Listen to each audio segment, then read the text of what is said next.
Masih bersama Wayne Anthony di proses isi suara, kisah misteri, fakta sejarah, dendam patung Allah bagian kelima. Nanti akan diupload di tanggal 10 Maret ya. Dan ayo kita mulai isi suara.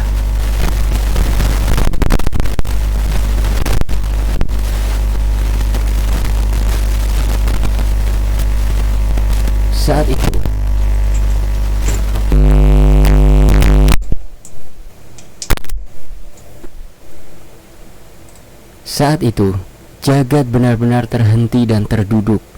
Ia menoleh ke arah emak yang berada di dalam mobil dan membaca situasinya.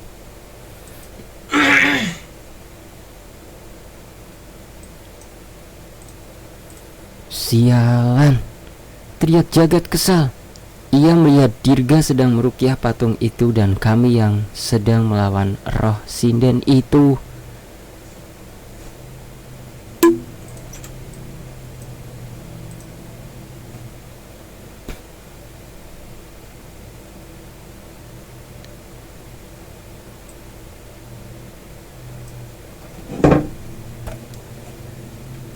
Ia melihat Dirga sedang meruqyah patung itu dan kami yang sedang melawan roh sinden itu.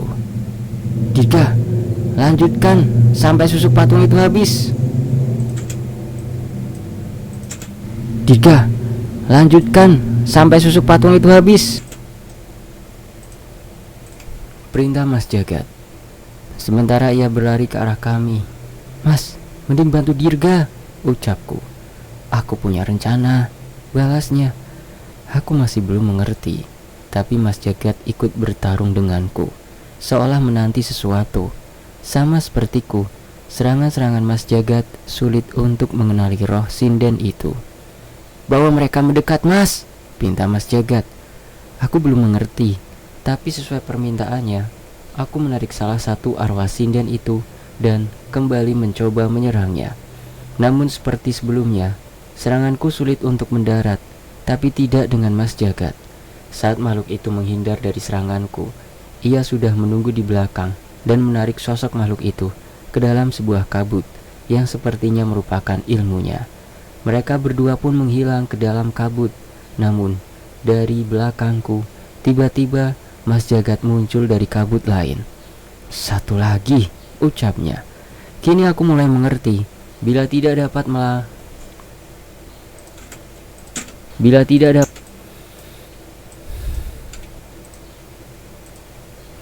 dapat mengalahkannya, mungkin kami hanya perlu menjauhkannya.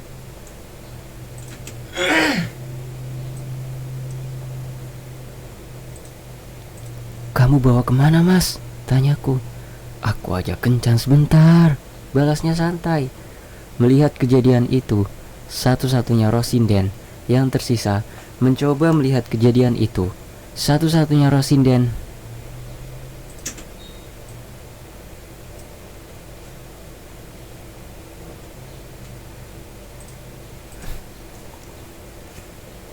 mencoba melihat kejadian itu.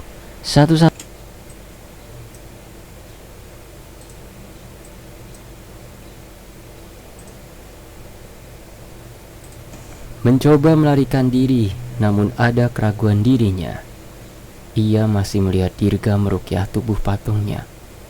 Tadi godain, sekarang mau diajak kencan kok kabur, ucapku, yang tiba-tiba melompat dan muncul di belakang roh sinden itu. Manusia sialan, teriaknya. Aku pun kembali menariknya ke bawah, dan sudah ada kabut putih yang disiapkan Mas Jagat. Ia pun menerima tubuh roh sinden itu dan membawanya ke dalam kabut itu. Seperti sebelumnya, Jagat kembali dengan cepat dari sisi lain. Aman? Tanyaku. Jagat menggeleng. Hanya sementara, Mas. Dalam hitungan menit, mereka pasti bisa kembali keluar. Kami bertiga menyusul Dirga. Sudah banyak benda yang berserakan di bawah patung itu. Aku mengambil salah satu susuk emas yang jatuh dan memeriksanya. Ada aliran kekuatan hitam dari susuk itu yang masih terikat dengan patung itu. Selamat pagi Mbak Rofiko, selamat pagi Satria Al-Hadi, makasih ya. Terima kasih sudah komen di kolom komentar ini. Saya lanjut lagi ya Mbak. Enggak, ini gak bisa. Walaupun kita bersihkan semua, benda ini akan kembali masuk ke dalam tubuh patung itu, ucapku. Kami bertiga saling bertatapan dan memutuskan untuk menghentikan Dirga. Cukup Dirga, kita pergi sekarang sebelum patung ini pulih lagi dan Rosinden itu menemukan jalan kembali, perintah Mas Jagat.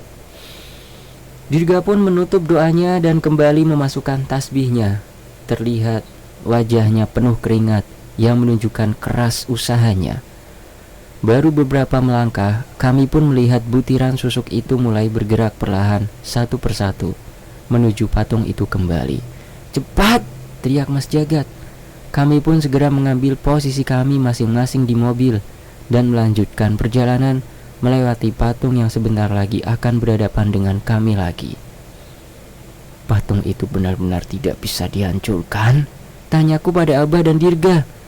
Abah menggeleng, masih sambil menenangkan anaknya itu. Kiluang, begitu ia bisa dikalahkan, semua patung itu hanya akan menjadi patung batu biasa, balas Abah. Seandainya bisa dihancurkan, kekuatan Kiluang akan menyusun dan menyatukan patung batu itu lagi.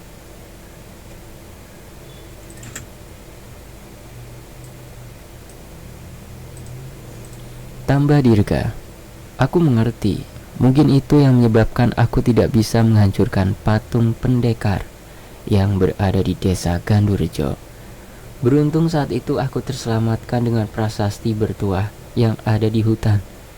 Dari tadi aku mencoba menghubungi Pak Le. Entah mengapa, sama sekali tidak ada jawaban darinya. Kali ini aku benar-benar khawatir akan apa yang terjadi pada Pak Le. Semoga saja tidak terjadi hal buruk dengannya. Sementara itu, di sisi lain, pertarungan 3 hari 3 malam.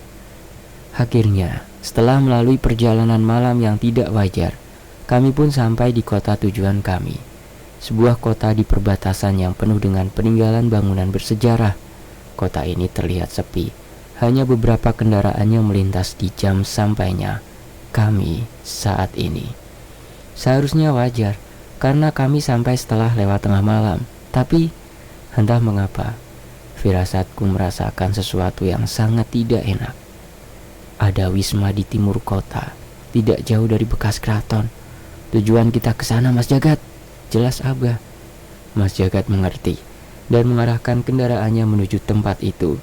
Di tengah perjalanan, tiba-tiba perempuan yang diselamatkan Mas Jagat dan Dirga pun terbangun.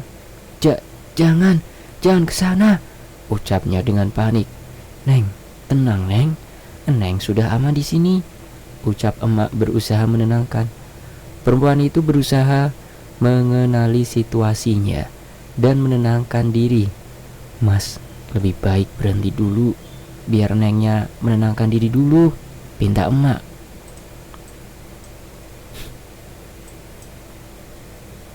Selamat pagi, Mas Nanang Yanto. Iya Mbak Rafiko.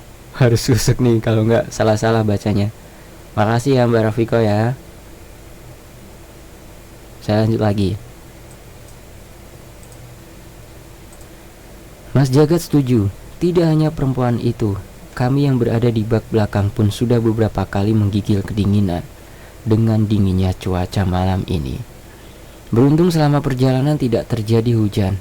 Kami meregangkan tubuh di sebuah warung kopi pinggir jalan bersama beberapa truk dan bus malam yang singgah sebentar untuk sekedar mengisi kopi hitam di termosnya. Ada beberapa gorengan seadanya yang kami nikmati untuk menghangatkan tubuh sebelum melanjutkan perjalanan.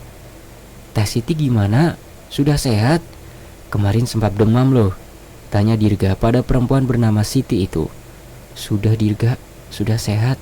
Makasih juga ya emak, balasnya yang sepertinya sempat sadar sesaat saat dirawat oleh emak. Dirga memang sempat berbicara bahwa perempuan itu salah satu keluarga jauhnya. Namun aku penasaran sejauh apa hubungan mereka. Teh Siti ini masih saudara sama Dirga dan Abah? Tanyaku. Iya mas, saudara jauh. Saya sendiri baru setahun tinggal di desanya Abah. Baru-baru aja kami tahu kalau ternyata kami satu terah, balasnya. Aku pun memperkenalkan diriku dan menjelaskan maksud kedatangannya hingga tiba di tempat ini. Teh Siti bercerita bahwa dirinya mengejar sosok Kiluang dan mendapati bahwa kepala ayahnya telah tergantung di hutan gaib tempat Dirga dan Mas Jagat menyelamatkannya. Ia terpancing untuk menjadi korban selanjutnya. Namun sebelum itu terjadi, Mas Jagat menyelamatkannya. Sebelum Bapak mati oleh Kiluang, Bapak sempat melarangku untuk pergi ke tempat ini. Ia menyuruhku pergi sejauh mungkin untuk menyelamatkan diri. Jelasnya, tunggu. Dengan keadaan yang diceritakan Siti, apa artinya kita datang ke tempat yang berbahaya? Memangnya apa yang terjadi di tempat ini, Teh? Tanya Dirga. Teh Siti terdiam sejenak.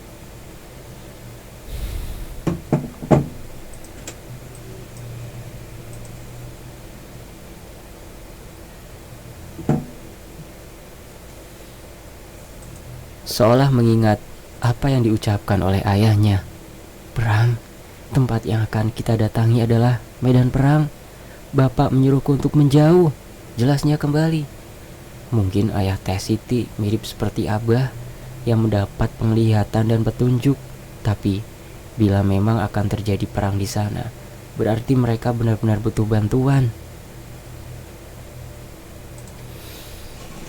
Wes Mbak, mau sarapan bubur ayam, lagi tinggal ngopi nih Mbak. Kopi susu biasa kopi kapal api karo Frisian flag sing warna putih Mbak. Nya ngomong wis ngapak durung Mbak Rofiko. Bener Mbak Rofiko Purbalingga ya Mbak ya. Aku tak lanjut meneh Mbak. Kalau dijawab ya Mbak ya. Nah kolom komentar Mbak.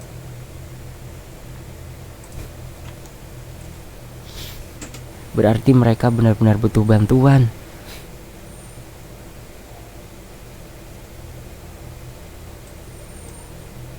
Bila memang akan terjadi perang di sana, berarti mereka benar-benar butuh bantuan.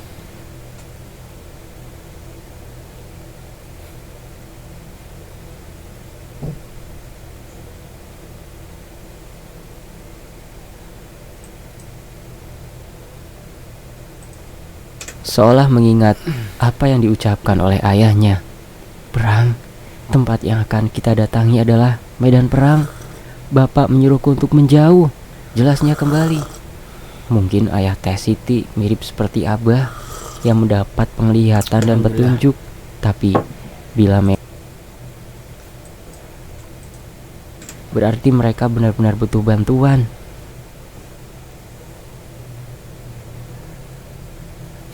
Iklan ya. Mang Ica yang judul keluarga Pak Jawi kok nggak ketemu ya. Itu berarti. Oh iya saya lupa. Itu mau diterbitin bukunya Mang Ica. Jadi saya take down gitu. Karena penulisnya mau nerbitin jadi buku gitu. Mohon maaf ya. Udah saya take down baru keinget saya. Itu di Twitternya ada sih.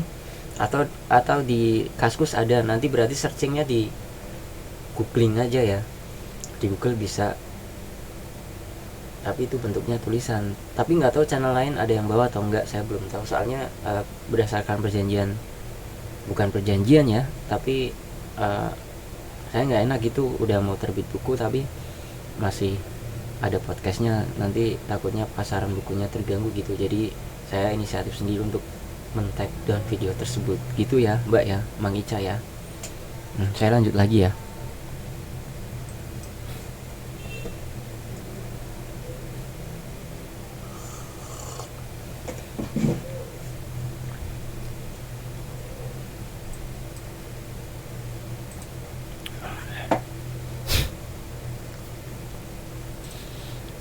Kalau memang ada perang, kok tidak kedengeran sampai sini ya? Tanya Dirga dengan polosnya. Mungkin belum terjadi, tidak terjadi, atau malah sudah selesai, balas Abah. Ucapan Abah itu seketika membuat kami gelisah. Tanpa banyak kata, kami pun kembali ke mobil dan bergegas menuju sebuah wisma tempat di mana peninggalan Trah Dharma Wijaya masih tersisa.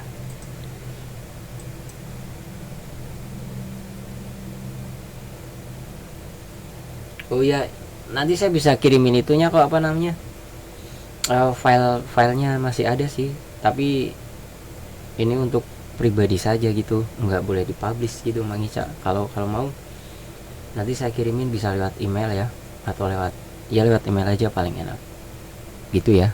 Maaf ya, mohon maaf ya, udah saya take down soalnya. Saya lanjut lagi. Sementara itu, kami sampai di sebuah bangunan yang dikelilingi tembok putih yang cukup tinggi.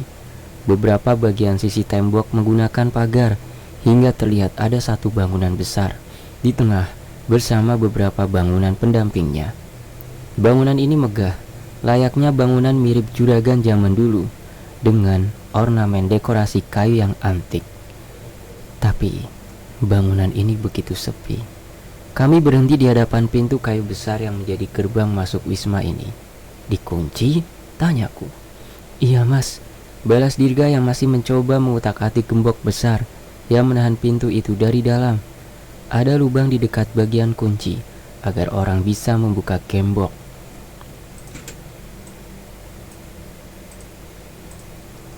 Agar orang bisa membuka gembok yang posisinya ada di dalam pintu itu. Aku ingin mencoba memeriksa, namun Abah mendahuluiku sembari merogoh tas kainnya. Coba ini, ucapnya. Ada sebuah kunci penunggu berukuran besar dikeluarkan dari Abah dari tasnya. Aku melihat kunci itu sudah berkarat dan memiliki warna yang sama dengan gembok yang mengunci pintu kayu. Klek. Gembok itu terbuka dengan mudah. Bisa bah, ucap Dirga.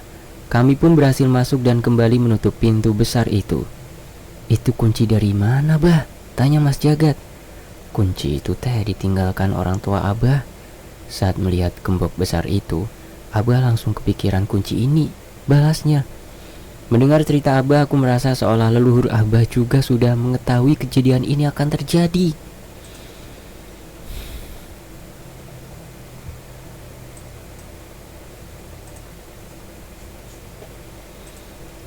Tapi apakah mereka juga sudah mempersiapkan bagaimana cara menghentikan semua ini? Kami pun berjalan ke dalam bangunan, melewati pepohonan besar yang tumbuh terawat di sana. Aku yakin sebelumnya bangunan ini tidak sesepi ini. Pasti sedang terjadi sesuatu. Semakin kami mendekat, terdengar suara aneh dari dalam, seperti suara orang menggumam atau membaca mantra. Cahaya api mulai terlihat dari taman yang dikelilingi bangunan. Samar-samar mulai terlihat beberapa orang di sana. Dan benar, puluhan orang tengah mengenakan baju kebaya, sedang duduk bersila, membantu.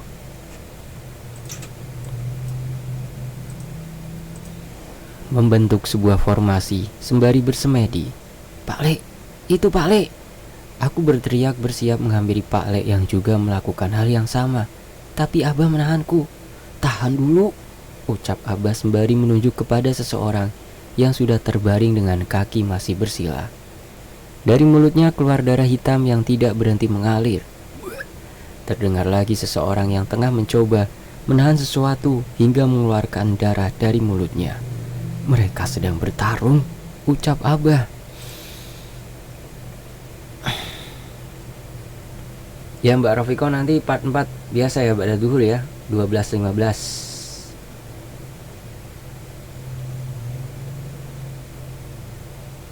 Mbak Ikes siapa? Waalaikumsalam, santun pagi. Ya Mbak, makasih ya Mbak ya. Mbak Satria Al-Hadi, lah mosok disuruh. Iya ya. Ini saya lagi isi suara part 5 dan part 4-nya nanti siang ya, 12.15. Ini kayaknya yang terakhir nih part 5. Semoga saya lancar bacainya ya. Nggak males-malesan. Kadang keluar males-malesnya juga sih. Saya lanjut lagi. Mereka sedang bertarung, ucap Abah. Seketika kami semua menatap Abah meminta penjelasannya. Ilmu Rogo Sukmo. Mereka semua sedang melepaskan sukmanya dan bertarung. Kalian tunggu sebentar, ucap Abah. Abah pun mengambil posisi duduk bersila di dekat mereka dan membacakan sebuah mantra. Tak berapa lama aku melihat sukma Abah melesat meninggalkan tubuhnya. Dirga, Abah juga bisa ilmu raga sukma seperti Pak Le? Tanyaku. Dirga nggak tahu mas. Ini pertama kalinya Dirga ngeliat Abah seperti ini, balasnya.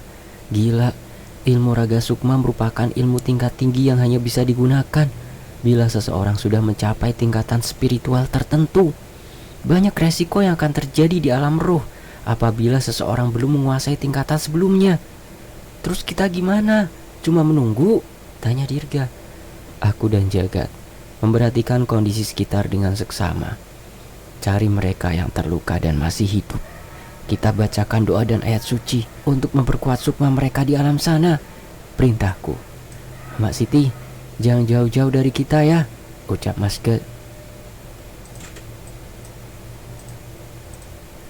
Jagat.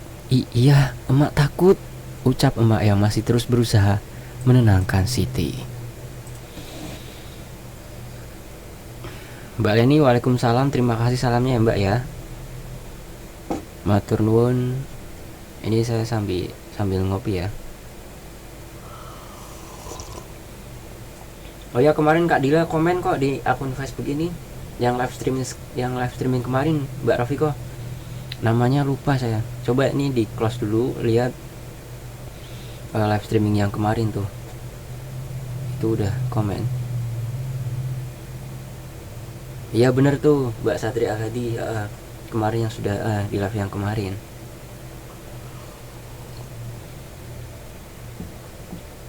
Bismillahirrahmanirrahim. Alhamdulillah.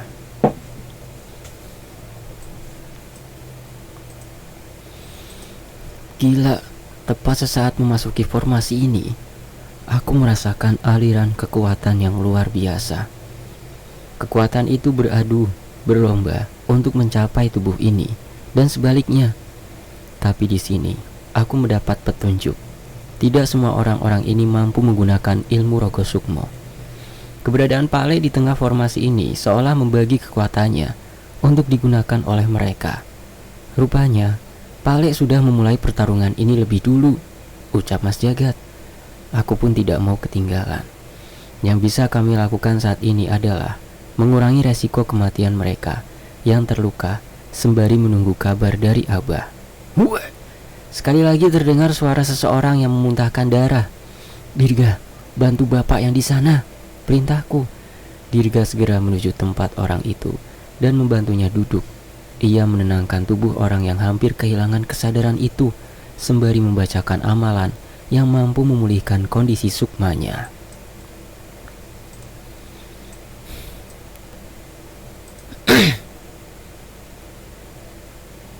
Oh ya Mbak Leni Aju, Om Ras masih nulis ya Mbak ya? Saya juga masih nunggu Mbak. Itu ada yang di Twitter yang terbaru Mbak Leni. Nanti saya tunggu tamatnya, langsung saya up di Tony FS. Tunggu ya Mbak Leni ya.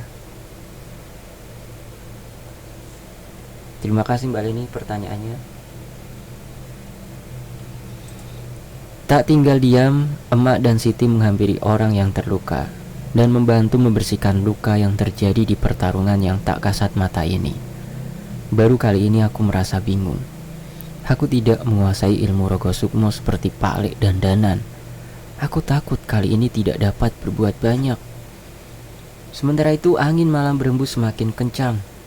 Tetesan keringat mulai menetes deras dari pelipis semua orang yang ada di tempat ini. Panjul! Tiba-tiba Pak Le tersadar. Dirga! Abah juga tersadar dari ilmunya. Tapi mereka terlihat panik. Kami pun segera berkumpul untuk mendengarkan apa yang ingin mereka sampaikan. Roh sinden membawa kutukan. Roh pendekar membawa pasukan yang mengerikan. Dan roh makhluk berwujud kakek tua berkepala kambing menyediakan tumbal bagi mereka. Semua begitu mengerikan. Jelas Abah. Apa Kiluang ada di sana? Tanyaku. Abah mengangguk. Namun ia seperti masih bingung. Pak Le juga tidak pernah menyangka akan semengerikan ini. Tanpa adanya tanda-tanda dan peringatan, tiba-tiba nyawa mereka ditarik dengan paksa dari tubuhnya. Jelas Pak Le. Firasat yang ditunjukkan oleh keris Sukma Geni membawa Pak Le datang ke tempat ini. Saat itu, tengah terjadi hal yang mengerikan di tempat itu. Ada seseorang sesepuh bernama Raden Topo Dharma Wijaya yang menjaga pusaka di Wisma ini, yang sudah memperingatkan bencana ini. seluruh keturunan Dharma Wijaya yang masih dapat dihubungi pun berkumpul untuk mencari cara menghadapi apa yang akan dilakukan oleh Ki Luang. Seharusnya mereka bisa bertahan dengan keberadaan orang-orang yang menguasai ilmu kanuragan, tapi sayangnya tidak semudah itu. 2 hari yang lalu tiba-tiba istri Raden Topo meninggal dengan mendadak tanpa ada bekas luka. Nyawanya menghilang begitu saja dan tubuhnya membusuk dengan cepat.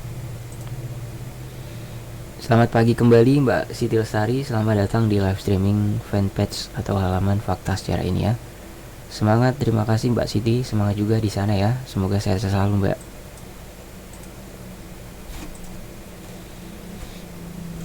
Dan tubuhnya membusuk dengan cepat. Setelahnya terjadi hal yang sama terhadap beberapa anggota Trah yang lain. Namun beruntung, Raden Topo segera memberi petunjuk anggota Trah yang lain cara untuk menolongnya sebelum bernasib sama seperti istrinya.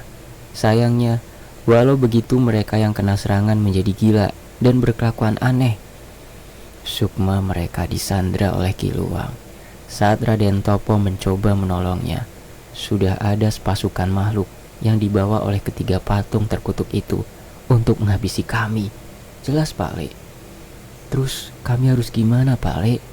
Apa aku harus membawa tubuh Cahyo dan Dirga ke alam itu? Tanya Mas Jagat. Jangan. Patung-patung itu masih ada di alam lain. Mereka akan kemari. Tahan Abah.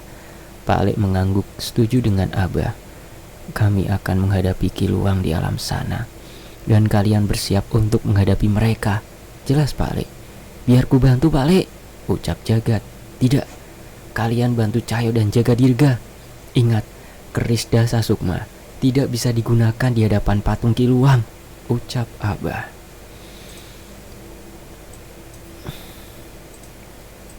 Lalu Pak Le pun berkata, ada gudang pusaka di belakang. Keluarkan dan gunakan semua kemampuanmu untuk melawan mereka. Tidak mungkin mereka tidak terkalahkan. Abah pun memerintahkan Emak dan Siti untuk mencari dan membawakan semua pusaka yang ada di gudang pusaka. Aku teringat ilmu penghancur pusaka jagat yang memiliki kekuatan yang mengerikan. Mungkin bila digunakan kami bisa menghancurkan patung batu itu agar wujud rohnya yang bertarung dengan Pak Le dan Abah bisa sirna. Mbok si Inok teh matur nuwun Mbak. Allahumma sholli ala Muhammad. Amin. Sehat selalu Mas Tony. Makasih ya Mbak. Semoga Mbok dan anak-anaknya sekeluarga juga pada sehat semua ya. Dilindungi sama Allah Subhanahu wa taala. Dilancarkan segala urusan dan dimurahkan rezekinya. Amin.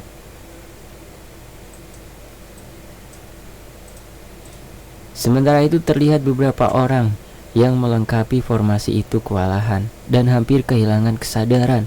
Pak Le dan Abah pun semakin khawatir.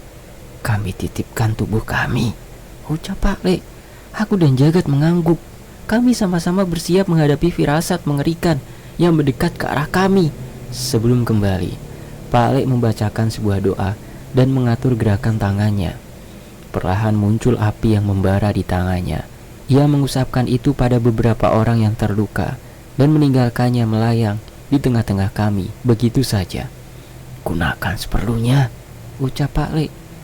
Geni Baraloka itu adalah ilmu terkuat milik Pak Le. Tanpa kekuatan penyembuh keris Sukma Geni, Pak Le pasti sudah benar-benar menguras tenaganya. Dalam beberapa helaan nafas, Pak Le dan Abah yang duduk berhadapan mulai kehilangan kesadarannya dengan sukmanya yang melesat entah kemana. Sementara itu, tembok yang mengelilingi wisma ini tingginya lebih dari 2 kali tubuh manusia. Coba bayangkan apa yang kami lihat. Ada sosok bayangan makhluk besar berkepala kambing yang menatap kami dari atas tembok gerbang. Tak cukup sampai di situ. Seketika aku menjadi gelisah ketika suara tembok aneh.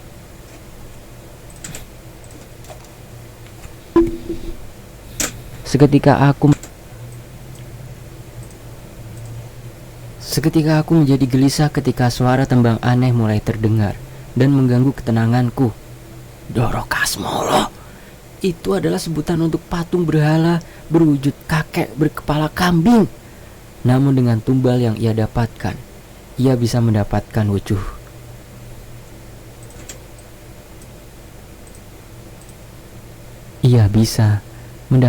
wujud roh sebesar itu.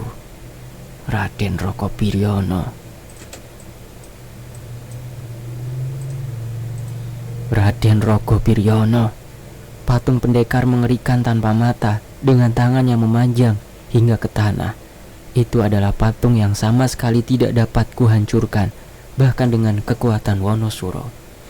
Dewi Lawung Mayit, sebutan untuk patung sinden menawan yang menampung ratusan susuk untuk menghasut calon tumbalnya. Kini, ketiga patung arwah yang tidak dapat dikalahkan oleh aku, Danan dan Pak Lek pun muncul di hadapanku, Dirga dan Mas Jagat. 3 lawan 3.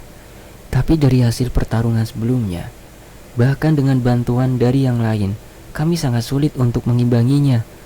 Saat ini kami hanya bisa berpegang pada takdir yang telah ditentukan oleh Yang Maha Pencipta. Aku yakin pasti ada jalan untuk menghadapi tragedi ini. Mas, tiba-tiba Dirga maju mendahului kami. Doro Kasmolo, dukun berhala dengan wujud raksasa itu, biar aku yang menghadapinya, ucap Dirga. Bukan keris dasa sukma yang digenggam oleh Dirga, melainkan sebuah tasbih dan keyakinan yang kuat untuk mengalahkan sosok besar yang bahkan membuat Danan kewalahan. Jangan nekat Dirga, kita pikirin strategi dulu, balasku walau tak tahu rencana terbaik apa yang bisa kami lakukan. Kalau tidak bisa menghadapinya tanpa pusaka, berarti aku belum mempercayakan hidupku sepenuhnya pada penciptaku, ucapnya dengan mata yang tajam. Jagat memperhatikan Dirga sebentar dan menyusulnya. Dewi Lawung Mayit, sinden itu biar aku yang melawan, ucap Jagat tiba-tiba. Mas, jangan ikutan nekat, ini bahaya, tahanku.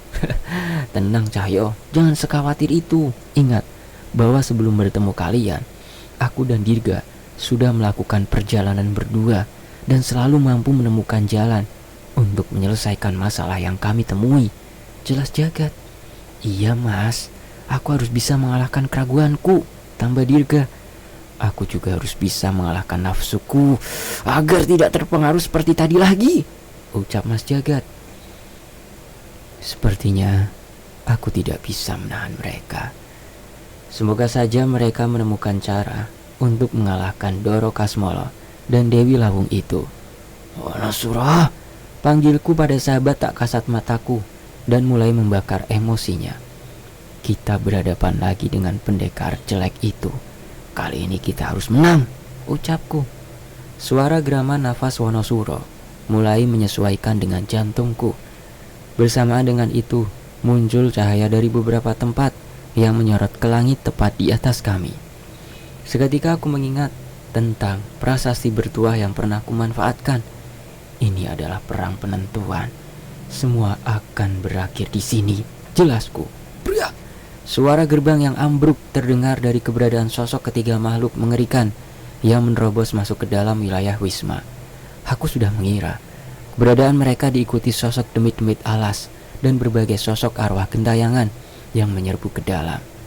Aku sudah muak dengan semua itu dan membiarkan Wonosuro menandai wilayahnya. Wah, kali ini Wonosuro sudah dibakar amarah.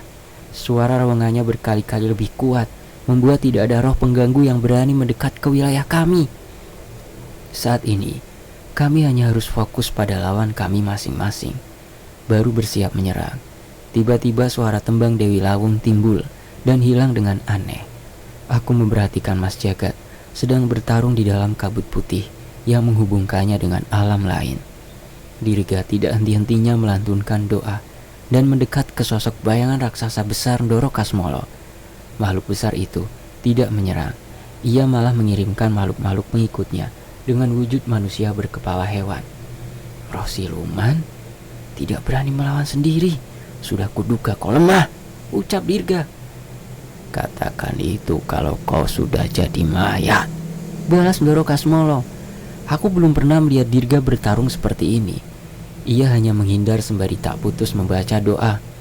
Tangannya berusaha membalas siluman-siluman jelmaan manusia itu dan menangkap kepalanya. Perlahan tapi pasti, ia meruqyah roh yang terkena tipu daya Ndoro Kasmolo untuk kembali menjadi roh manusia. Dirga, ucapanmu benar. Dia lemah. Aku dan Pak Lek gagal menghancurkan patung sinden dan pendekar. Tapi Danan sempat memecahkan patung itu hingga terbelah sebelum menyatu kembali. Ucapku melewatinya dan menghadapi Raden Rogo. Blar! Terdengar dentuman suara pukulanku yang diperkuat pukulan Wonosuro. Namun seranganku sama sekali tidak menggores sosok makhluk yang wujudnya persis seperti patung yang kulihat kemarin. Secara kasat mata, ketiga patung itu tidak bergerak dan hanya berdiam di satu tempat. Namun, tubuh roh yang mereka miliki menyerang kami dengan kemampuannya masing-masing. Hampir saja aku lengah. Tangan Raden Jogo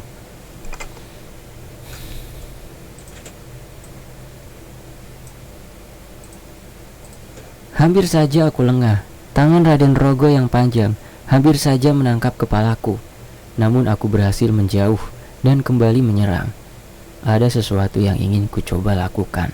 Dari balik sarung, aku mengeluarkan sebuah pusaka batu berbentuk pisau. Ini adalah pusaka tanpa milik Mas Linus yang belum sempat ku kembalikan. Aku mengambil ancang-ancang dan melemparkan pusaka itu sekuat tenaga ke arah Raden Rogo. Ia menghindar hingga pusaka itu melesat dan menabrak tubuh aslinya. Prak!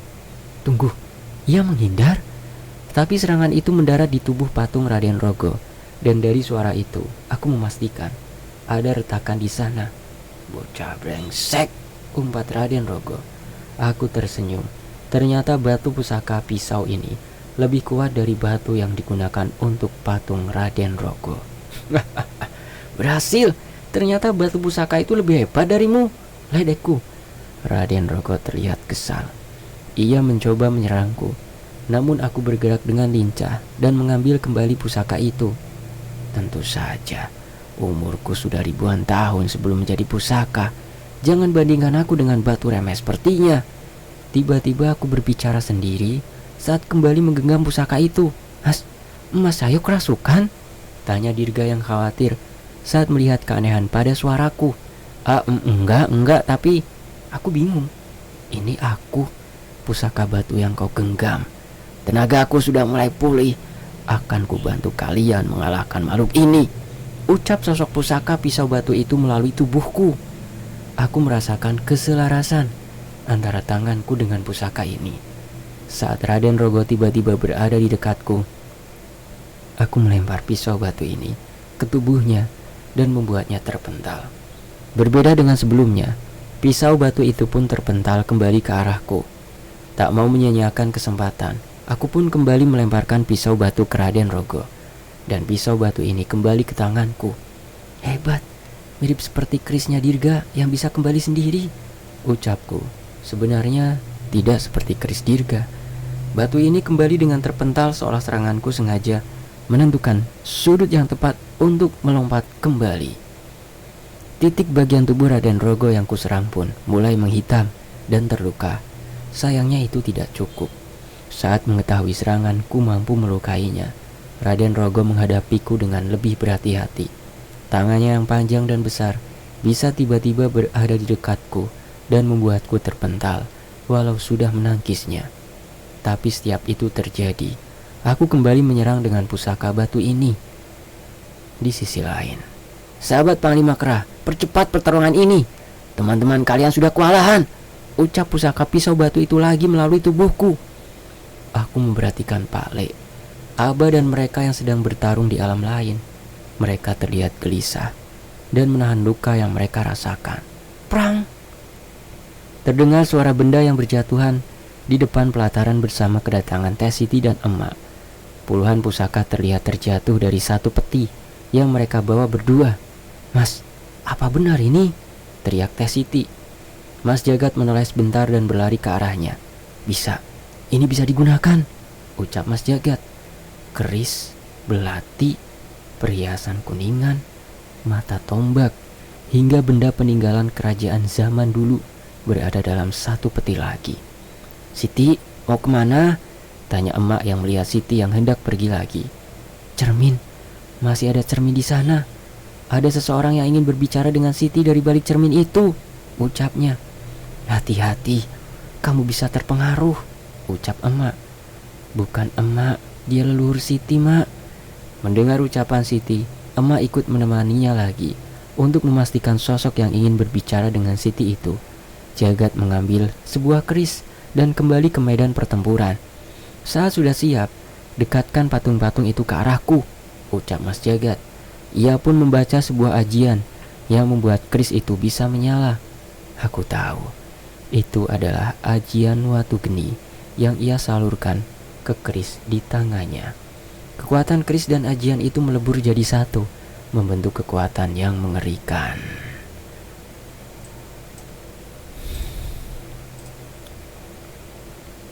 Makasih ya Mas Aki Depa Teh atas kehadirannya, makasih. 30 menit pertama saya istirahat dulu ya. Ini isi suara udah dapat 30 menit. Yang di Wayne Anthony makasih ya udah nyimak.